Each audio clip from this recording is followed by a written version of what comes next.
તમે પેલી સત્સંગી જીવનની કથામાં વાત આવી ગઈ છે, સાંભળી કે ભક્તિ માતા ધામમાં વયા ગયા પછી ધર્મદાદાએ એકદમ પાછી વૃત્તિ વાળી લીધી.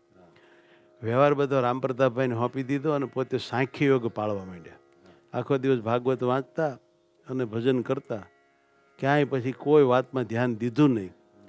એવી રીતે દાદાએ આ જગતને શીખવાડ્યું કે જેની પત્ની ધામમાં વયા જાય એને એકદમ પાછી વૃત્તિ વાળી અને ભજન પરાયણ થવું, એટલે જીવન જીવવામાં કોઈ મુશ્કેલી પડે નહીં અને પ્રભુને પામી જાવું.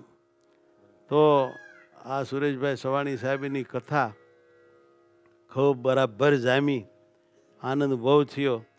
અને એમાંથી આ લોકો અહીંયા અમને લઈને આવ્યા છો તમે બધા. જીતેન્દ્રભાઈ છે, આમના ભાઈ છે. બસ હાલો બોલજો. કાળ માયા પાપ કર્મ યમદૂત ભયાદહમ શ્રી કૃષ્ણદેવમ શરણમ પ્રપન્નોસ્મિ સ પાતુ મામ. હવે પાણી નીચે મૂકી દો. ચાલો બોલો સ્વામિનારાયણ ભગવાન. જોયું તમે? આપણે આ લાકડી બહાર પડી કુંડળધામ તરફથી, લાઇટવાળી લાકડી, સમજ્યા?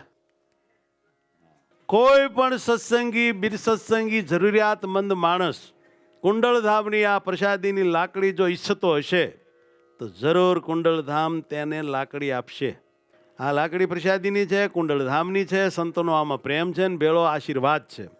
માટે જ્યારે જીવનમાં ગોઠણ સાથ ન દે ત્યારે આ લાકડી સાથ દે. અને આજની આ ઉદ્ઘાટિત લાકડી એમને આજીવન ટેકા રૂપે અમે આપીએ છીએ. આજ એનો સહારો, આજ એનો ટેકો. જેમ સ્વરૂપાનંદ સ્વામીને એના ગુરુનો ગેડીયો મોટો આધાર છે, એમ આ આધાર અમે આપીએ છીએ. આ આધારે આમાં અમે આવ્યા ને આ રૂપે, આ અમે જ છીએ તમારા સાથે. બસ આને પથારીમાં લઈને હુઈજો ને આનંદમાં રહેજો. બોલો સ્વામિનારાયણ ભગવાનની જય.